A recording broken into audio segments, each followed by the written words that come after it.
know that Lou Elizondo wrote a memo to President Trump in January. That's actually been reported before. But what we've never known before is what's in that memo and what followed the writing of it.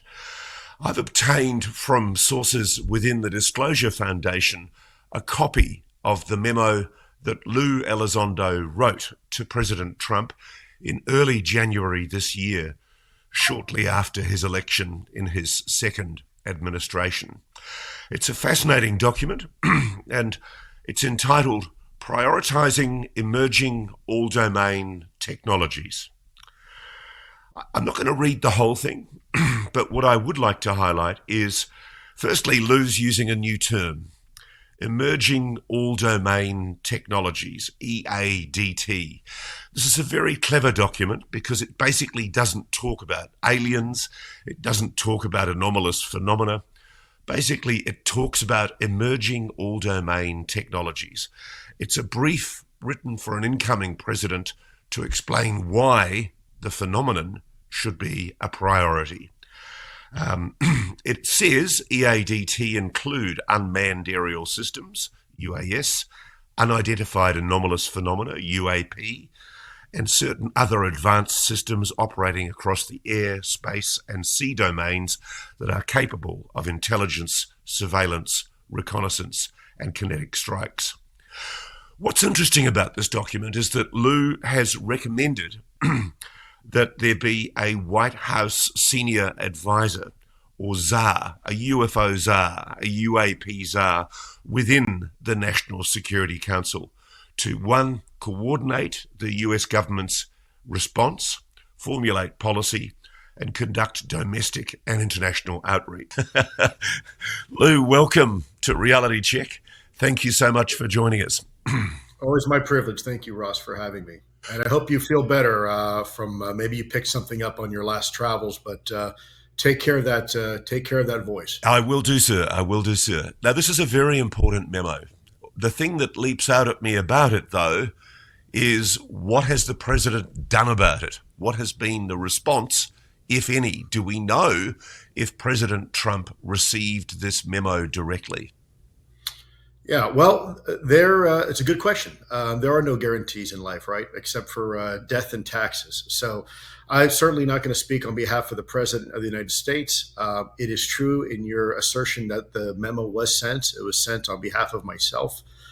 And whether or not the President has had time to read it or his staff, that's a question you'd have to ask him. I certainly wouldn't want to be presumptuous and try to answer for the boss in any way. My hope and desire is that someone in his administration in a position of authority had a chance to review it.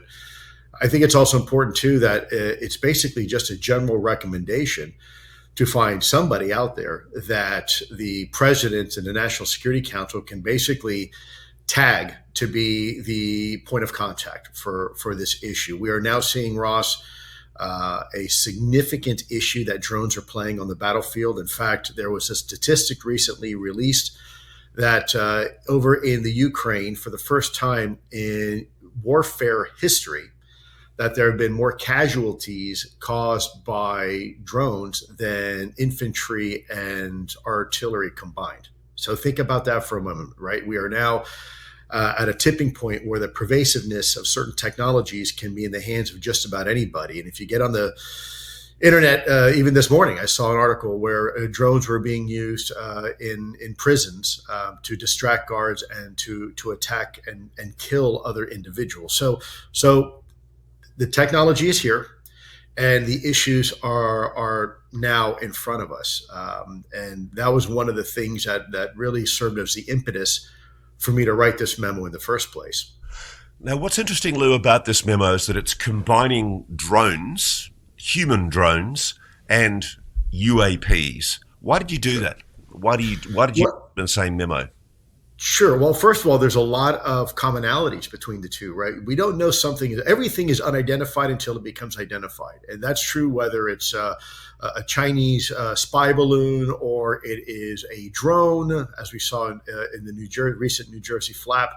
last year, or it is a UAP. And so you can think of this emerging all domain technology as a large umbrella. And under that umbrella, there are these smaller little umbrellas that fit. And UAP are one of them, drones are another. And at the end of the day, we have to do a better job of understanding what is in our skies. Otherwise, what happens is we have this last year where we have to shut down airports, restricted airspace, and we're having to move some of our very sensitive military equities to another location simply because we do not have control and awareness of what's in our skies. Can I ask you, sir, do you think the president was correctly advised when later in January, after your memo was sent to the president, Caroline Leavitt, the president's spokeswoman, put out a statement saying the drones over New Jersey were FAA authorized drones? That's an extraordinary explanation that frankly doesn't wash with me. Does it wash with you? There is a drones mystery still. Well, we already know that's not entirely accurate. But let me preface by saying I don't think this was the fault of Ms. Caroline Leavitt. I think she was simply reporting what she was told, and at the time it probably seemed factual. But as we now know, that Senator Cory Booker himself from New Jersey had spoken to the FAA directly, and they told him absolutely not, that these were not all approved and authorized by the FAA. So herein lies the problem. We have this gigantic bureaucracy called the U.S. government with three separate branches. And within those three separate branches, countless amounts of agencies and organizations. And they don't always talk to each other in an efficient manner. And so you get this, if you will, this cross wires where information appears to be contradictory and is being provided to the public through the media, but it hasn't been fully vetted. And so again, I want to just make this clear. I don't think this is necessarily the fault of the administration. I think the administration is simply reporting what it was told at the time it was being told. But there is a larger issue here, and that is there's an overall dysfunction within the bureaucracy that does not allow, this is part of the problem, the president to get the information he needs or she needs when she needs it or when he needs it, with the fidelity that is required to make a good decision. You cannot make an informed decision without having all the facts. And the bottom line here is the administration was not and still is not receiving all the facts. And so by creating a position, a single, if you will, belly button for the president to reach out to and not get a response or reply in a week or 4 or 5 days, but within 5 minutes. Hey, what's going on? We're picking something up on radar. Get a hold of NORAD, get a hold of the FAA. Let's find out what these things are. Do they pose a threat? What is their trajectory? What is their source of origination? So we can get a better handle of what's in our skies. Let's not forget that it was during 9/11 that we suffered a catastrophic consequence of dysfunction within our government's bureaucracy. You had pockets of information residing within the CIA and the FBI and even the Department of Defense, and that information was not being shared with the relevant authorities. So we had an incomplete picture of our what we call air domain awareness, or what's in our skies. And the result of that, I don't need to rehash here, but the results of that were quite obvious. And yet here we are now, 20-some years later, and we still don't know what's in our skies. We still haven't figured out how to crack the code in having this comprehensive picture. And so by creating an individual that sits at the very top that can advise the president, we can actually pin the tail on the donkey. Look, we have a drug czar for this country. We have a terrorism czar for this country. We have all these positions that are put in place simply to kind of cut through the red tape of the bureaucracy and inform the president and inform the administration of emerging threats as they're happening. And for some reason, we still can't seem to do it quite right. Now, there was an effort by the Director of National Intelligence. They were called National Intelligence Managers, NIMS, and there was for a while one called NIM Aviation. That was their job to look at our skies and be able to provide information as it was occurring to administration officials. I don't know whatever happened to that position. From my understanding, I don't even know if it's still around. It could be, but I think we need a much more comprehensive, a much more robust effort to try to really figure out once and for all what's in our skies. Now, we know that your memo went to senior people in the Trump administration. We don't know whether Donald Trump has actually actioned it or done anything with it or even read it. But what worries me is the conspicuous lack of action on any of the issues that you raise in that memo. I don't see any action on drones, and I don't see any action from this administration on UAPs. Are you getting any indications from anyone within the administration to suggest that they are taking the UAP issue seriously? Yes, I am. And the drone issue. In fact, there's pockets within the FBI, Federal Bureau of Investigation, and pockets within the Director of National Intelligence that are taking this topic seriously. I think their approach is very measured. I think they're doing their due diligence. They're asking the right questions. They're going about this the right way. Now, the question is, do they have enough people? Well, that I can't tell you. I don't know. And I think, only time will tell. But I do see that there are pockets of expertise and excellence that is being applied to this topic. I think what some people may confuse is the lack of transparency or necessarily discussion openly about what they're doing. And so I think that creates some frustration internally with some people. But I'm very confident and very relieved that at least certain individuals whom I know are working on this topic are indeed taking it very seriously, and basically pulling the thread to see where it leads. Now, at the end of the day, time will tell what those results will be. But no, I'm very grateful and heartened to see some of the efforts that I see behind closed doors. I'm not going to say right now who specifically is involved. I think we need to give these individuals latitude and ability to maneuver. It is a tough problem.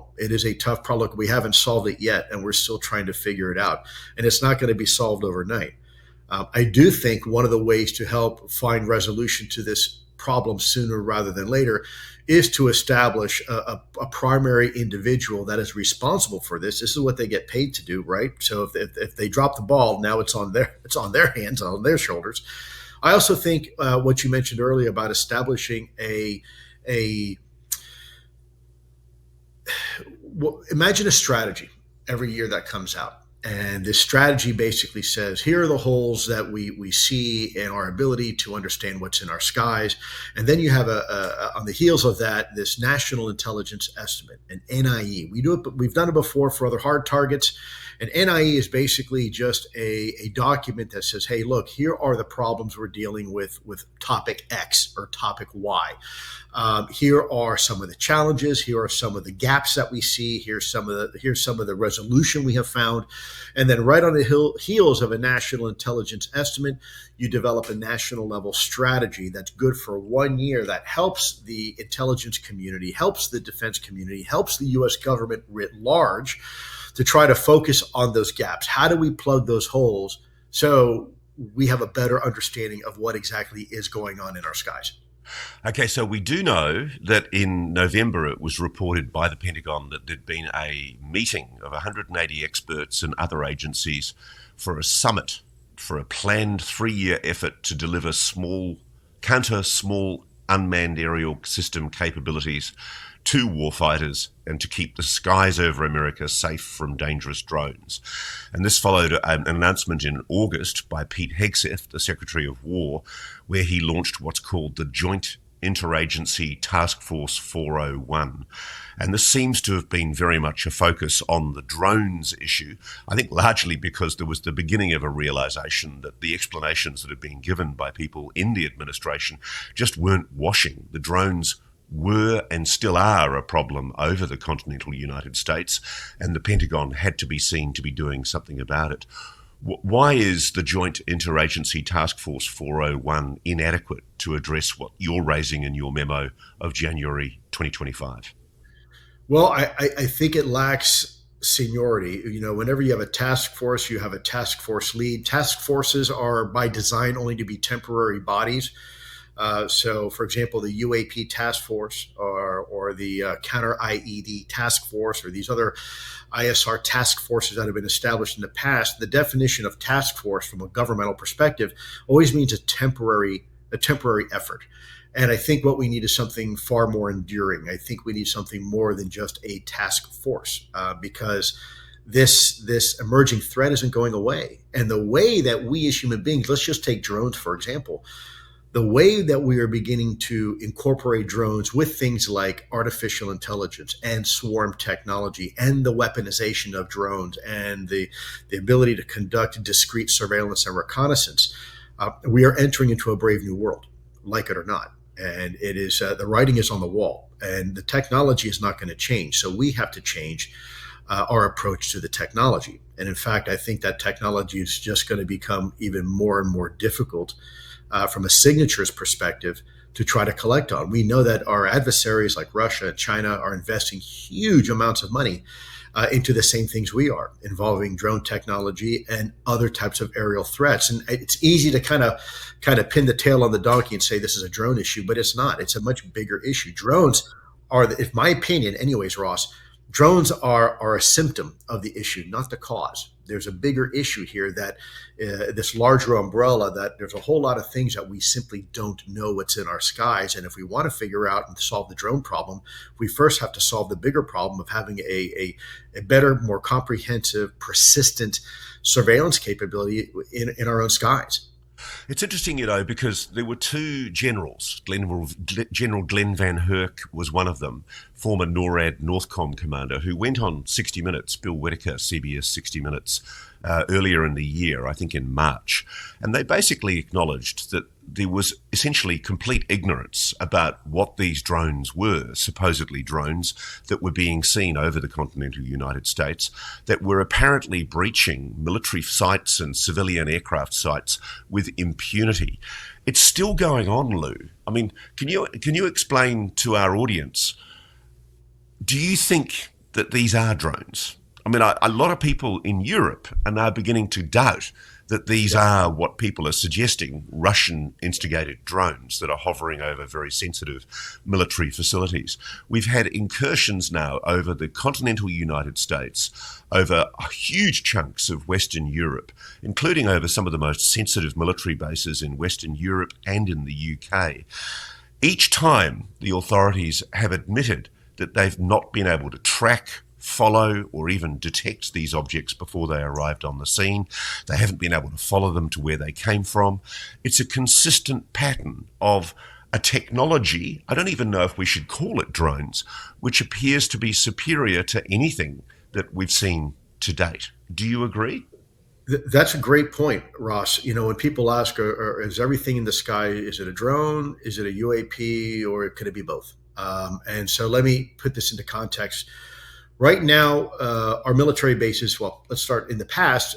If there was an incursion to the perimeter of a military base, we would usually deploy some sort of quick reaction force, a security team, a security force out there, special police, to go out and investigate the breach or the potential breach.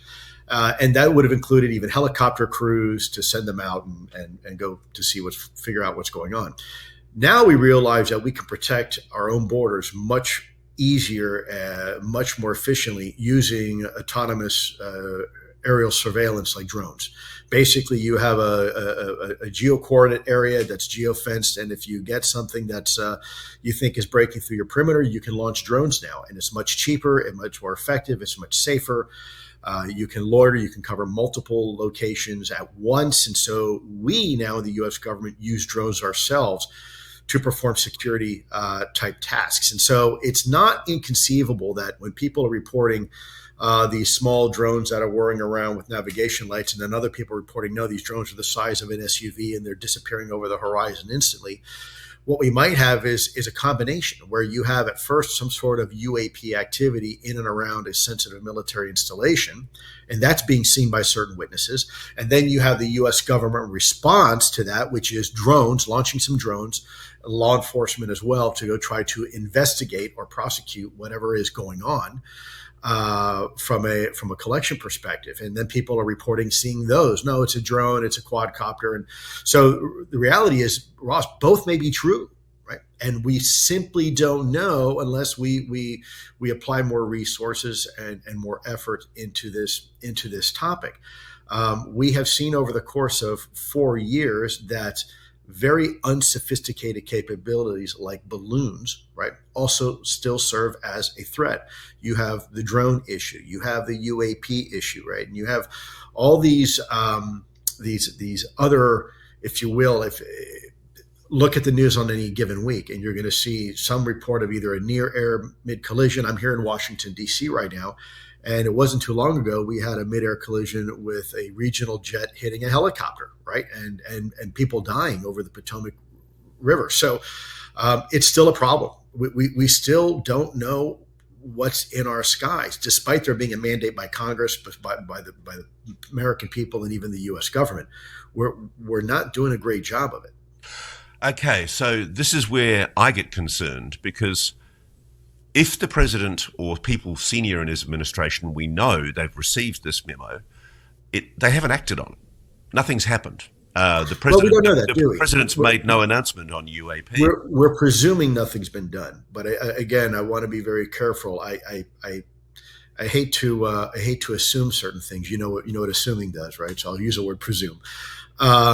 Just because the administration doesn't say anything doesn't mean that they're not taking it seriously. And I know people are very eager to try to get to the bottom of what's going on, but this is a problem we've been dealing with, quite frankly, for many, many, many decades, Ross. And it's going to take time. And we have, as a people, we have to have a little bit of patience with our government to try to figure this way out. Now, the problem here is, we can give people time to figure it out, but it only takes one 9/11 event, right, to turn the whole world upside down. And so time isn't really on our side. I think we have to have some patience and give the administration some time, but I don't think we have a whole lot of time. I think we really have to do a much better job of trying to figure out what's going on. And it's a tough nut to crack. It's a tough problem. I certainly wouldn't want to be the one in the administration tapped on the shoulders to figure this out. I mean, this requires a pretty big team, and you'd have to have help from all other 16 members of the intelligence community, the defense communities, and the civilian communities. I mean, this is a big problem. Can I ask you this? Do you think the Trump administration, Donald Trump, is thinking about disclosure? Well, I hear what you hear and everybody else, that he's contemplating it, that he's been told about it. But I also want to be realistic here. Yes, there's a tremendous opportunity here for our president to be the first sitting president to say, yes, this is real and this is a problem. But there's also a tremendous amount of risk. Because if it turns out that there is some sort of foreign adversarial involvement behind this, there's some sort of new type of stealth reconnaissance capability, let's say that country X developed or something like that, and we go out on a limb and say that these things are all because of this, and it turns out they're actually because of that, then that's a risk as well, and that can actually be used to discredit you and to hurt your efforts. So the president, all presidents, have to be, and this is why they have so many advisors, they have to weigh the pros and cons of what they say publicly. Now, this particular president, I think most people can agree, whether you agree with his politics or not, he is not afraid to say what he feels. And so from that perspective, I think it's very refreshing. I think all presidents should say how they feel. The question is, what does he actually feel about this topic? Sometimes when he's been asked in the past, he has said, I personally don't believe it. I don't think there's much to see there. And other times he's turned around and said, actually, you know what? I've received some briefings. Pretty interesting. We should take it seriously.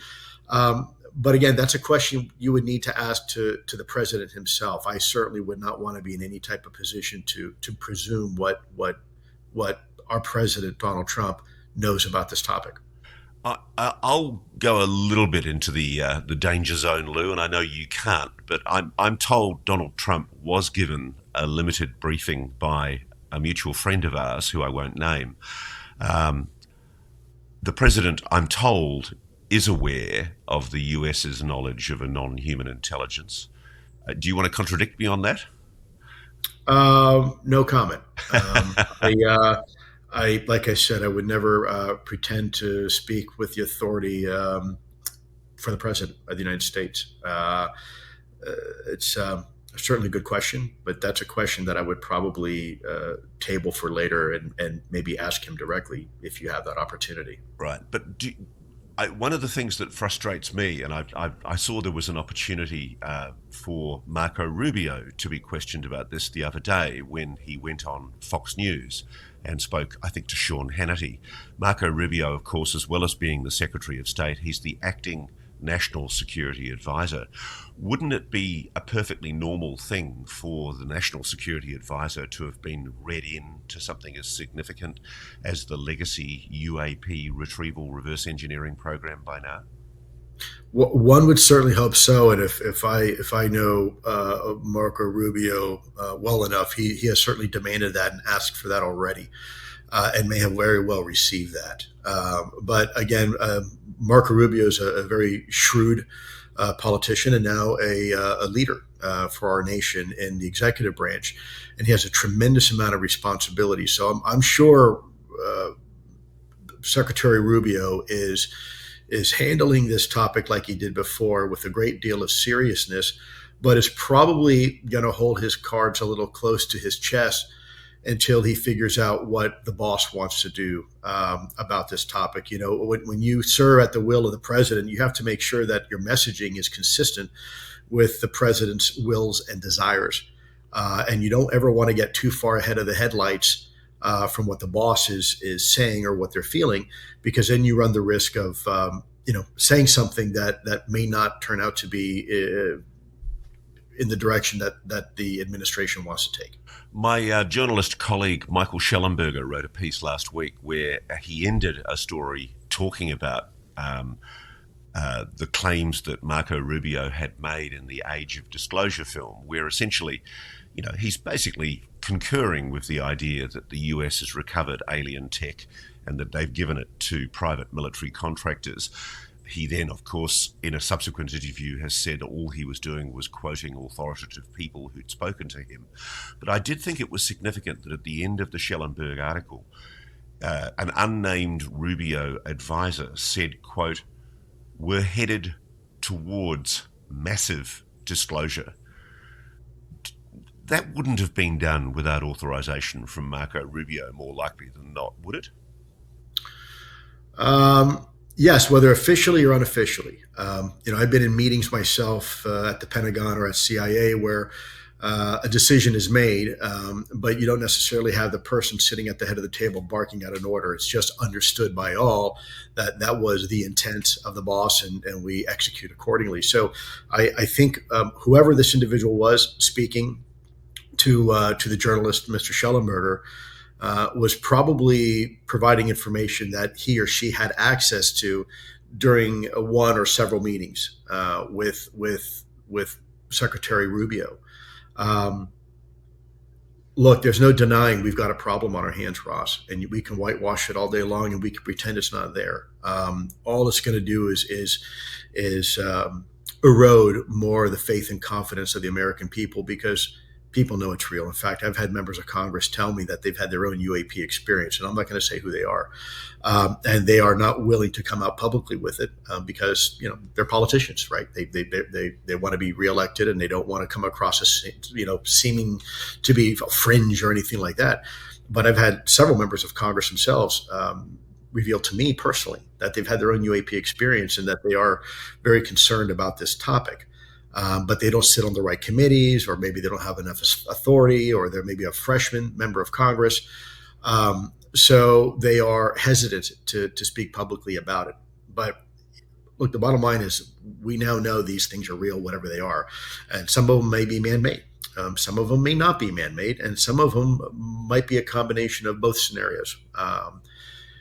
And this is exactly why we need to have this conversation as a public. This is why we need to bring people together. We need to have, I think, a single point of contact in the U.S. government that is there, for better or for worse, to answer the questions that need to be answered regarding this topic.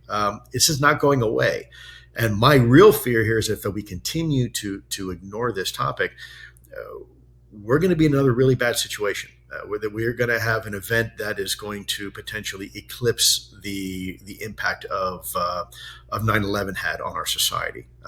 That day is coming if we are not careful. If we do not take this topic seriously, it's a matter of time before some state or non-state actor figures out a way to utilize technology against us, to weaponize it. And it doesn't have to be necessarily drones, right? And if there's an adversary out there that has managed to reverse engineer UAP technology, can you imagine that scenario, right? Imagine some rogue nation like, I don't know, North Korea, having the ability to exploit and reverse engineer just even some of the capabilities that we see now associated with UAP.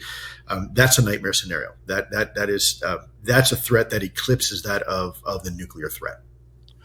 So we have a situation, though, Lou, where clearly the acting National Security Advisor seems to believe that there are elements within the US government that have recovered technology from a non-human intelligence.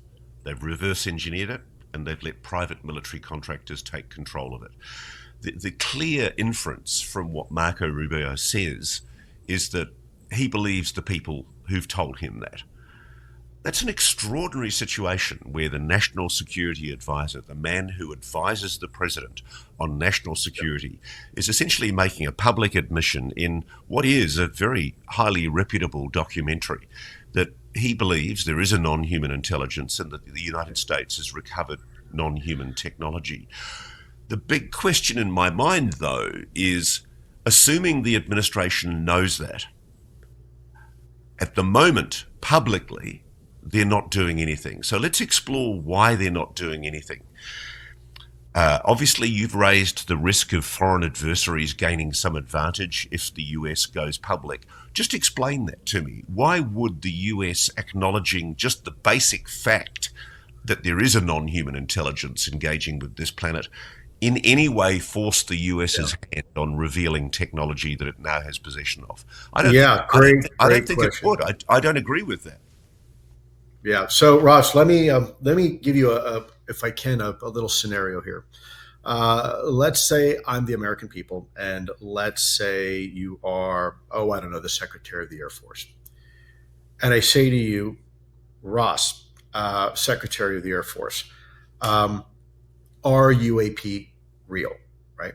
By you coming out and simply saying, yeah, they're real, we've known about it. What's the very next question I'm going to ask you? The next question is, what have we learned from it? Have we been able to replicate any of it, right? Now, all of a sudden, you find yourself in a trick bag because you'd have to admit that, yes, maybe we've been able to exploit some of this technology. And, oh, by the way, we've been doing it for decades in secret. And, oh, by the way, we've been lying to Congress and told Congress nothing to see here. And, oh, by the way, we've been lying to presidents, so nothing to see here. And, oh, by the way, we've used billions and billions and billions of dollars that were supposed to be used for a project over here. And instead, we used it secretly for a project over there with no oversight. That is a really, really bad place to be in as a Secretary of the Air Force. Now, let's put that same scenario and flip it on its head. If I say to you, Mr. Secretary of the Air Force, Ross, do we as a nation possess very, very sophisticated technologies that would be considered beyond next generation? Now, it may seem like an innocent question. And of course, your response would be, yes, Lou, we do. We spent a lot of money doing research and development. We've got some really, really cool toys that we're pretty sure our adversaries have no idea we have in our possession. What's my very next question to that? Where did we learn that from? Where did we get that technology from, right? And now you're back to that same issue of, well, from maybe our friends out of town. So either way, if you start going down that thought process, no matter what, it's going to put somebody in the administration in a very, very difficult situation that's going to probably result in a cascading effect of inquiries and investigations and potentially lawsuits and even prosecution. I don't know if I accept that, Lou. I'll be honest with you. I think in the same way that the administration refuses to release the details of how we build thermonuclear bombs, I think the general public would be extremely respectful and frankly understanding of the need to keep certain things confidential. I think Well, I that's, would normally agree, Ross, but if you look at social media on any given day, you'll see that's not the case. yeah. I get yelled at constantly. I'm always trying to navigate and thread that needle between being open and honest with the American people, but at the same time not compromising my security clearance. And it's always used against me. I'm always being told, Lou, you should just say everything you know. To hell with your security clearance. To hell with your non-disclosure agreement. To hell to your promise with the American government, and just tell us everything you know. And then Lou Elizondo goes to jail for the next 30 years. Right. And for the record, I do not look good in an orange jumpsuit, and that's not where I prefer to be. So there are real consequences, and I think there would be a lot of demand by people to know everything, and so it's a very slippery slope. Now, personally, I agree with you. I think I've always said I think America can handle the truth. America deserves the truth, no matter what that means, or no matter the consequences. Because at the end of the day, we are a democracy, and it is a government for the people and by the people, or at least it's supposed to be. And so I do believe that we can handle it.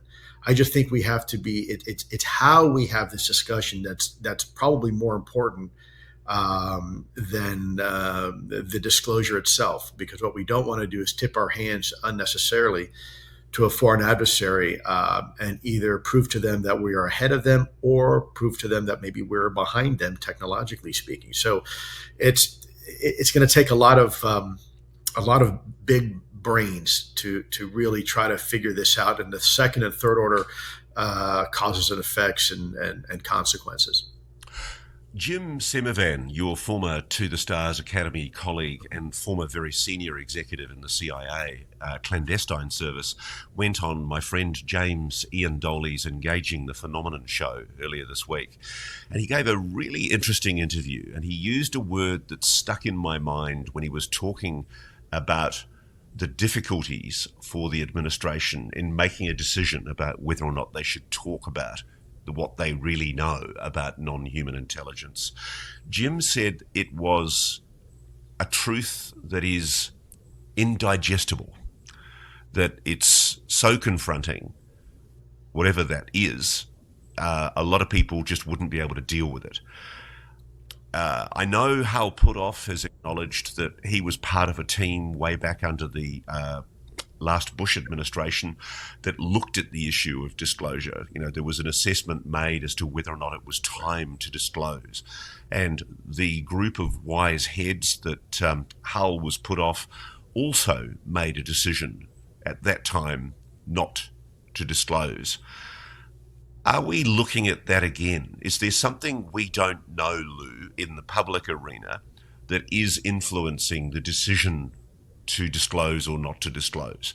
I mean, one of the questions in my mind, for example, is if there is a non-human intelligence and if we have agreements with them, is it part of our agreements with them that we not disclose? Or is the truth so utterly horrible and confronting for humans that we wouldn't want to know about it? What's going on? What's Jim talking about? Why is the truth indigestible? Sure. Well, you're right. If you have two parties that make an agreement, you can't break that agreement without having both parties agree, right? So if there was this, let's say, an agreement with an NHI, and it's okay, we're going to keep this quiet, and you keep it quiet, you really need both sides to agree that, hey, we're going to go public with this. But there's also the other aspect of truth itself. Everybody says they want to know the truth, and I would agree that most people probably do. But when you look at it, there are some truths that are not very good truths. Give you an example. You go to the doctor and you feel great. Blood pressure's great. Doctor says, hey, man, I just got your blood results. You want to know the results? Yeah, sure. Tell me what's going on. You have stage 4 cancer, Lou, and you have about 3 months to live. Ooh, maybe that's a truth I didn't necessarily really want, right? Or, hey, I've got this great new life partner. We get along fantastic. I think we're going to take this to the next level, maybe get married. What do you think? And of course, your buddy says, you really want to know what I think? Yeah, tell me. Well, actually, I saw your life partner at the bar last night kissing somebody else. Right? So as humans, we want the truth, and we say we want the truth, but the reality is there are some truths that most people would probably not want to know. And the real question is this one of those examples as it regards UAP? You have millennia's worth of religions, both Eastern and Western religions, that have a very prescribed history of the human arc, and what inspired human beings to be humans, and what created us, and how we're made, and how we're here, and what X, Y, Z. You're going against that narrative to some degree. Whenever you start bringing into the conversation an outside force or an outside interference, an outside body that contradicts the way you were raised, what you were taught in Sunday school or in temple, or even in elementary school. When you upend that, it creates a lot of anxiety, social anxiety, within the consciousness of your population. And so governments are always designed to be solution focused. In fact, people get very angry when their governments don't have an actual solution and only have problems. We saw with COVID, half of our nation was fractured right down the middle between who's going to wear a mask and who's not. And by the way, it often ended violently, right? And our government could never come out with a consistent message of what is it? What do we do? How do we protect ourselves? Can we protect ourselves, right? What role does the government have in protecting us? At the end of the day, there's a lot of stuff that the government cannot protect us from. I believe truth is one of those, and I don't think the government should protect us. I think the truth is always the truth, and let the chips fall where they fall, and allow human beings for themselves to decide how they want to internalize this information and potentially this new paradigm. Well, at the moment, Lou, the odds are very much in the likelihood, the high probability, according to the market pundits. There are polls showing that there's an 87% probability that the president is going to make a disclosure announcement before the end of 2025. I actually don't share that optimistic prediction. I think the president's going to keep it buried for a while longer. What's your take? Oh boy, the problem is the moment I say something, it's going to be completely 180 degrees opposite of what actually happens. So, secretly, I hope that's true. I hope the president at least says something. But I also don't want the president to be in a situation where he has to compromise some sort of ongoing operation or effort. So I respect that as well. And I have faith and confidence that not only this president, but presidents in the past have made the decisions they've made because at the time they seemed like they were the right decision. I think there's a lot at stake here with this conversation, and I think it's going to require a lot of. Remember, this is a topic, as I said before, affects people differently depending on how you were raised, and so this is not just a national security conversation. It's a conversation that affects us all from a philosophical perspective, a theological perspective, a psychological perspective, and even a sociological perspective. And because of that, we need a lot more smarter people advising the president and key people in his administration. So, Lou Elizondo, we've got a memo you wrote in January this year to President Donald Trump as he was coming in shortly before he was sworn in for his team to analyse and assess. Let's hope this got to the president. What would be your recommendation to Donald Trump right now? What do you think he absolutely needs to do? What's the essence in this document that you think needs? I would embolden the DNI, the Director of National Intelligence, Director Tulsi Gabbard, by giving her more authorities. I would have AARO, the organization now that's kind of caught between two worlds, between the intelligence community and the defense community. I would put more of that authority under the Director of National Intelligence. I would also require an update every month on this topic up to the White House and the National Security Council of what do we know, what's going on, what are we doing about it. I would have an advisory board that answers directly to the National Security Council on this topic, and I'd have it filled with scientists and academics and maybe even a few religious leaders. I think that would be my hope. I would have a national intelligence estimate every year done until we figure this out. I'd also have a national strategy. It's not unheard of. The National Counterintelligence Executive, NCIX, under the CI Enhancement Act of 2002, that created it is required to put out a national counterintelligence strategy out to America every year. There are other strategies that follow suit as well. And I think it'd be a great way to synchronize and align government efforts into a single focused strategy on how are we going to tackle this, right? What organizations are going to be responsible for what? And when something goes wrong, who do I talk to? Do you think there are things happening behind the scenes in this administration that give you cause for optimism? I'm absolutely certain of it. Are we going to be back here in a year's time talking about the fact that there's still no noise from President Donald Trump on the issue of UAPs? Maybe. I'm a little bit more cautiously optimistic. I think probably we'll be having a different conversation. We've come quite far in just the last few years alone on this topic. I don't think this topic is going away. There's been a recent discussion on how this topic affects world markets financially and the banking institutions.